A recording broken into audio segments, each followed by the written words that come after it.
That's a really low place when you don't care if you live or die. Hello everyone, welcome back to my channel, or if you're new, welcome. My name is Faith. Thank you so much for being here.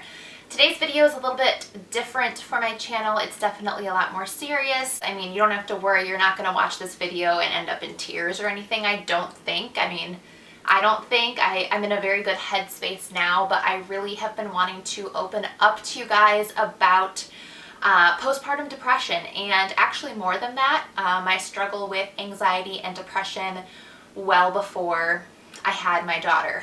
So if you are new here, I have one daughter. Her name is Summer, and she's a year and a half old now. And I do mommy videos, vlogs, product recommendations, fashion, a lot of different things here on my channel. So if this is the first video you're seeing from me, hello, welcome. It's definitely a different one for my channel, but I do like to be very honest and raw as much as I can. Now, this topic is coming a lot later than I would have hoped. I actually, believe it or not, sat down to film a similar video to this when I was pregnant with Summer, because, and I'll get into it, but yeah, there were just some different things that I was dealing with during pregnancy as well when it came to anxiety and depression. So I actually sat down to film a similar video to this, but that video never made it to my channel because I was just not in a good headspace when I filmed it, and it was extremely raw and emotional to the point where it was too much for me to share to the world at that point. And like I said, I'm in a much better headspace now, so I feel like I'm going to be able to talk through everything without getting emotional. Not that that's a problem or would cause an issue at all, but I just feel like I'm able to explain everything better, and I see everything a lot more clearly. So that is why I am finally making this video. I know a lot of people have struggled with postpartum depression and anxiety and depression in general. There are quite a few people that I've seen talk about anxiety and depression on YouTube. Not as many moms. I've seen a little bit of it, but not a lot. So I kind of am just hoping that this helps some of you. That's really the purpose in making this, is one, to just be honest with you guys in where I'm at, and maybe give a little bit more of an explanation as to why I left my channel for so long. If you are new here, I had been doing YouTube videos for years and years and years, and about 4 to 5 months after I had Summer, I stopped completely for around 7 to 8 months. And I did talk a little bit about why in my first video back, but I didn't go into detail. So I think that this video will give you a lot more detail as to why I left and why I left for so long. And I still think it was definitely the right decision. It does kind of stink because my channel had a lot of really great momentum, and we had built a great community, and I definitely lost the majority of that in the time I had gone. So we're kind of building back here.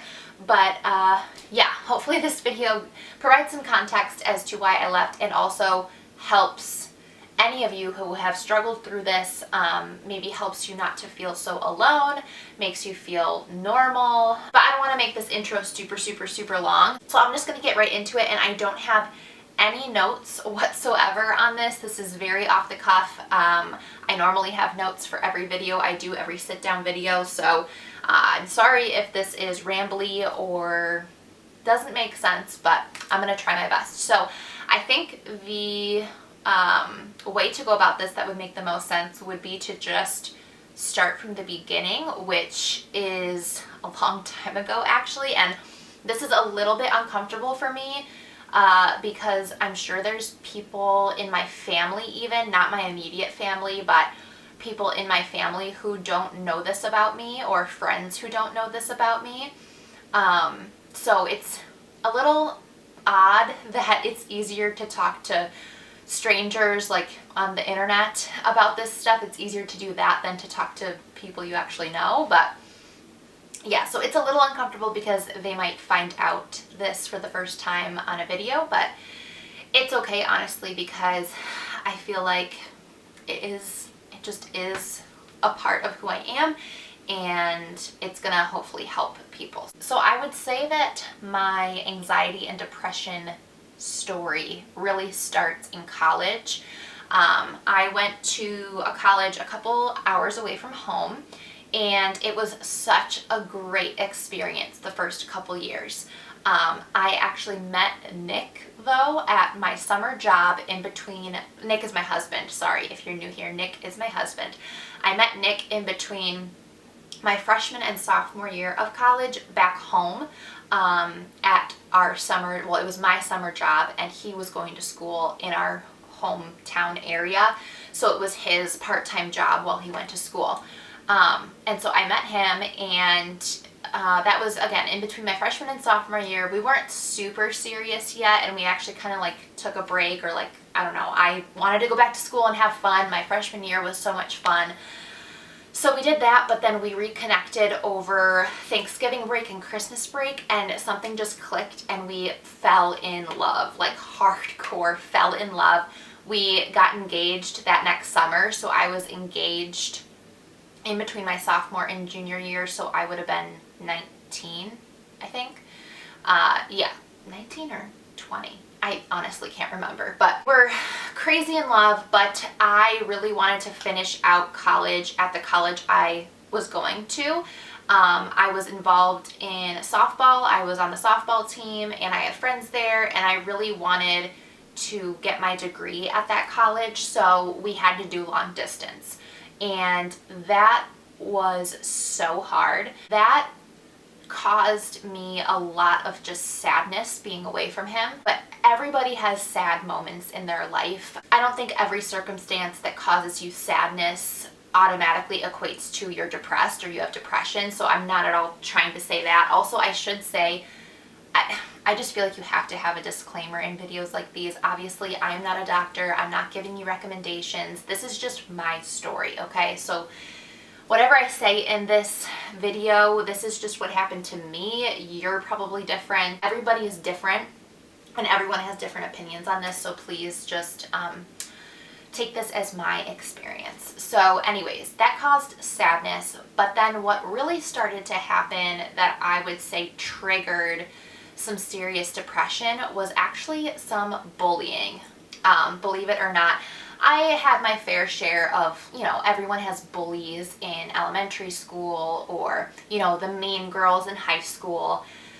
That was nothing compared to what I experienced in college. Some of my friends, like especially the ones from the softball team, probably don't even know about this, because I was a leader on the softball team. I was a captain, and a lot of my teammates were younger than me. My class was not very big, and then the class below us, there was nobody. So I felt a very big responsibility to be a leader, and I didn't talk about the issues I was having in other friend groups really with those friends of mine. So yeah, I mean, I really hid it, which was also hard. Hiding your sadness and anxiety is like almost makes it worse. But anyways, I was bullied by some girls who had transferred to the school. So they were not in my friend group my freshman and sophomore year, but they transferred to the school, and a couple of them ended up dating, and I think are now married to a couple of the guy friends I had. But they did not like, now granted, I was already engaged, okay? I was engaged and madly in love with Nick. They did not like that I was friends with their boyfriends.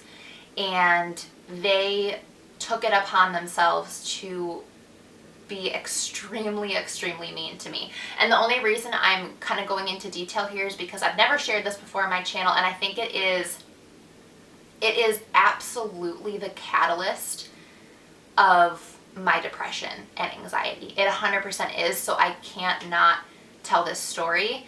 As silly as it may sound to be bullied in college, I can't not tell this story without leaving something major out. So my roommate and I, who I love my roommate, she was actually somebody who was on the softball team, so she was great, and I did have friends, of course. Like, it's not like I was a complete loner, but most of my friends, like I said, were, younger than me and also had their own friends groups. So it was like I had friends at softball and things like that. But when it came to, you know, Friday night, Saturday night, people had their other things to do with people, and that's fine. Like, it was fine. And actually, eventually, I, you know, got more involved and became invited into those friends groups, but it's just different. So yeah, anyways, my roommate and I had a whiteboard outside our door that I think we would just like leave notes for each other on if we were, I don't even know why we had a whiteboard. I really can't remember, but these girls actually lived in the same building and down the hall from us, and they would write mean words on it. Like, they would write my name, cross it out, and then say no under it. They would write ew on my whiteboard. They would just write mean things on it, and that's what I would come back to my dorm to see. They basically turned the entire friend group on me, like against me, because our friend group basically consisted of a large group of guys and a few girlfriends of mine, and because the guys were dating these girls, it was, and I was engaged to some, like another guy obviously, they were gonna choose them over just being friends with me. Do you know what I mean? It makes sense, like I get it, but that basically turned that whole friend group against me. One of my really good friends in the group started like rumors about me. Another girl in the group still wanted to be friends with me, but she wanted to also be friends with those girls. And in my opinion, like, you can't be friends with me if you're going to be friends with the girls who are bullying me. Do you know what I mean? So I was just like, if you're going to still hang out with them and be their friend, like, we can't be friends. So I was dealing with all of that while also dealing with a long distance relationship. It was the kind of situation where I would eat breakfast and lunch by myself, and the only reason I had people to eat dinner with was because it was the softball girls. And I eventually opened up to a couple of the girls in the softball team, and they were just like flabbergasted that this was happening. And of course, I was able to spend more time with them and got really close with them, but they were younger than me, and they were not the core group of friends that I started my college journey with, and it was just extremely hurtful.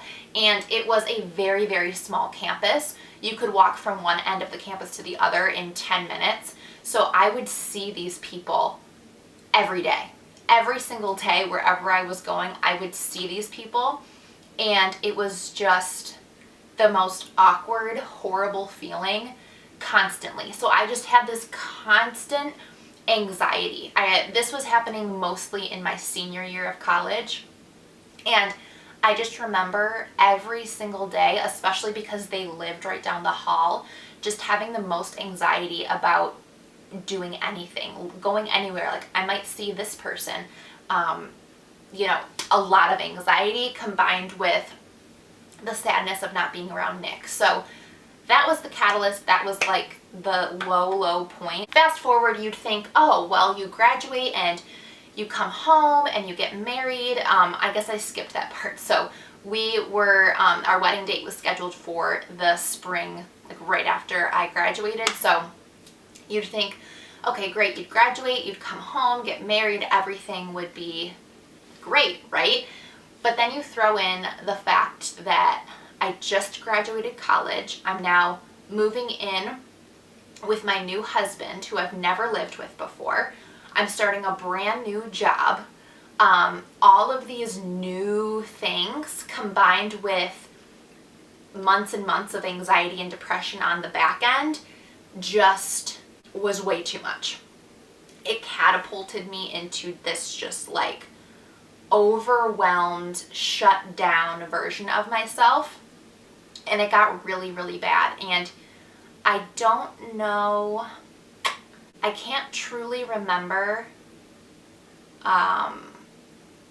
how this happened, but I must have ended up talking to my mom about it because my mom struggled with postpartum depression, so I knew that she understood what depression felt like. And she suggested that I go to my primary care doctor, who we love. I love my primary care doctor. I trust her. It's so awesome to have a doctor that you love and trust. So the first thing she did was have me fill out, they have the sheets, the questionnaire you fill out, which basically just asks you questions about, you know, how much energy you have, are you oversleeping, not able to sleep, do you feel hopeless, and things like that. And going through the questions, it really hit me like, wow, I have a problem. I mean, I knew I did.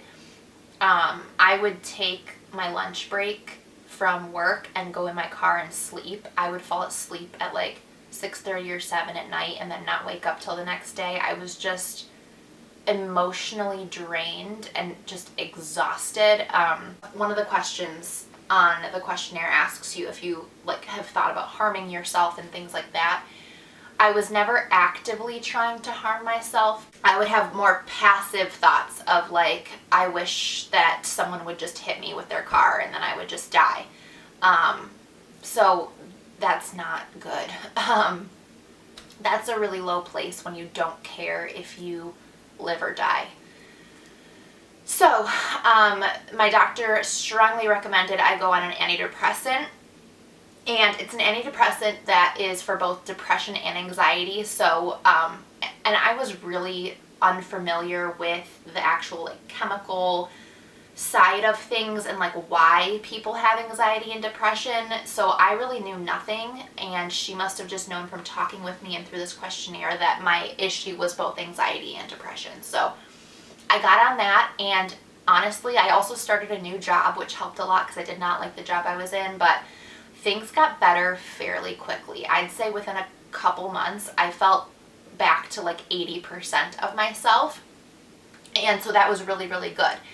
I didn't love having to be on medication. It just felt like I should be able to snap out of this.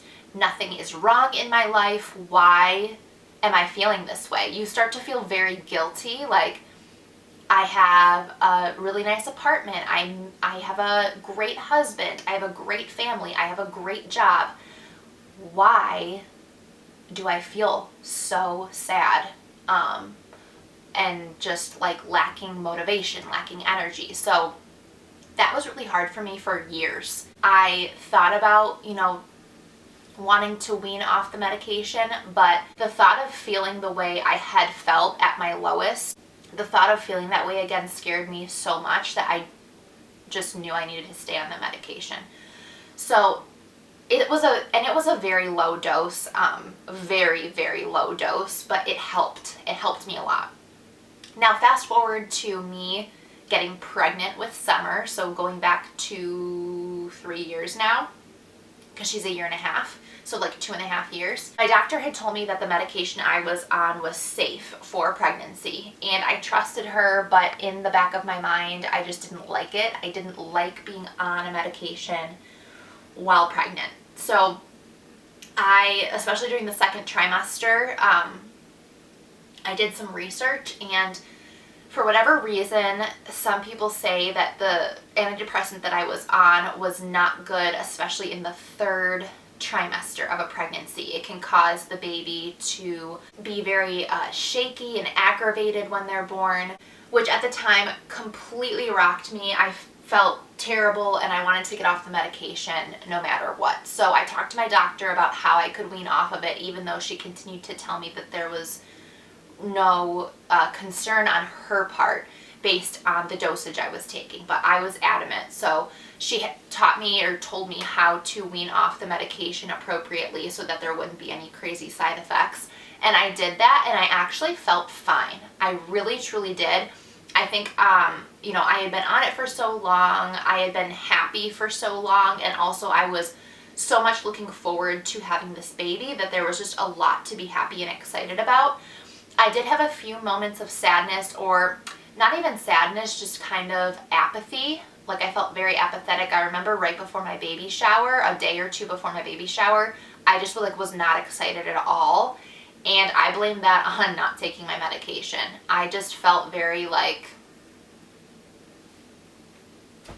no emotion, which made me then very sad because I wanted to be happy and excited about my baby shower. I was able to overcome that, and I had so much fun at my baby shower, but anyways, I was adamant that I stay off this medication.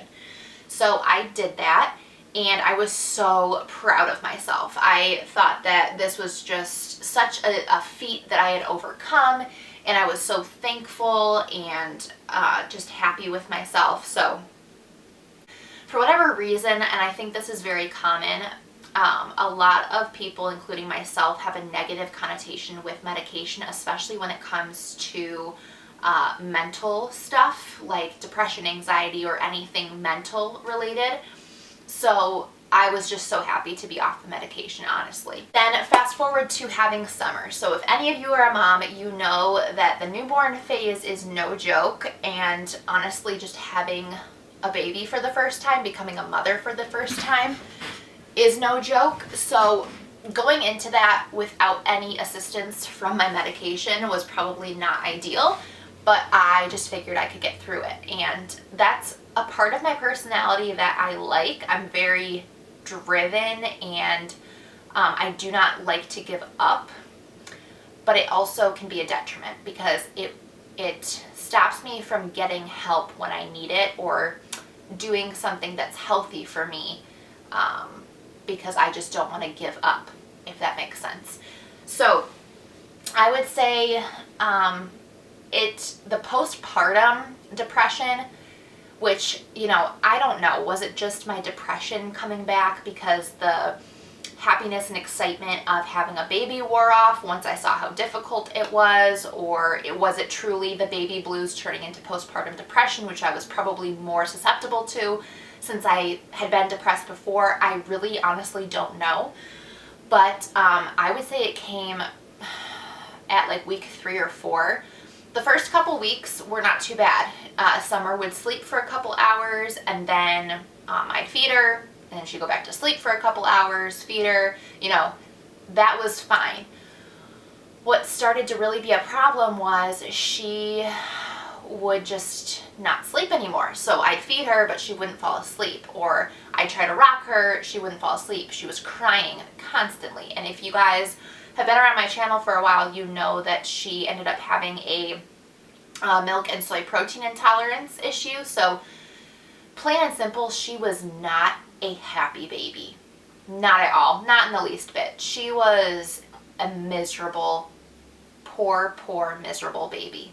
I felt bad for her. I felt bad for me. I felt bad for everybody. She was not happy. So we got that under control, and I'd say in like 3 weeks to 4 weeks after that, you know, she was better, but I was still not better. It had honestly traumatized me. Thankfully, at around 2 or 3 months, we did some sleep training with Megan Hines from BY Sleep Consulting. That process was very difficult, especially for someone who has anxiety, because it's just like schedule and you know, a little bit of crying here and there. I did not abandon my 3-month-old in the crib. There were lots of check-ins, but that ended up helping me a lot in like the long term with my anxiety and depression. But like in the middle of it, in the middle of the sleep training, my anxiety and depression was probably at its worst, the postpartum part of it. So yeah, at around 4 months postpartum, I just broke down. Summer was hitting the 4-month sleep regression. She wasn't taking naps, even though we had sleep trained her and she was doing pretty good at night. The daytime was just a wreck, and for someone who loves consistency and routine and control, this was very hard on me, and it was bad. I remember I think my parents knew and Nick knew that I was struggling, but I think I did a pretty good job of holding it together. I wanted to be strong. I wanted to be a natural at this mom thing. I wanted to just be able to do it all. And I remember it was a Monday, and I called my mom. It was in the morning, and I had just finished sobbing my eyes out in front of my 3-4-month-old, and then feeling guilty that I cried in front of her, and just calling my mom and being like, I am not okay. I need you to come over here right now. And thankfully she's close, and she drove over, and because I was at the point where like, I can't take care of this baby today. I'm not okay emotionally. So she came over, and I just bawled my eyes out, and I was like, I am not okay. And she told me, she's like, Faith, you need to go to the doctor. You need to talk to the doctor. It's hard for some people to understand this, which it's totally fine. A lot of people just, if you've never experienced depression and anxiety, I think it's very hard for you to understand.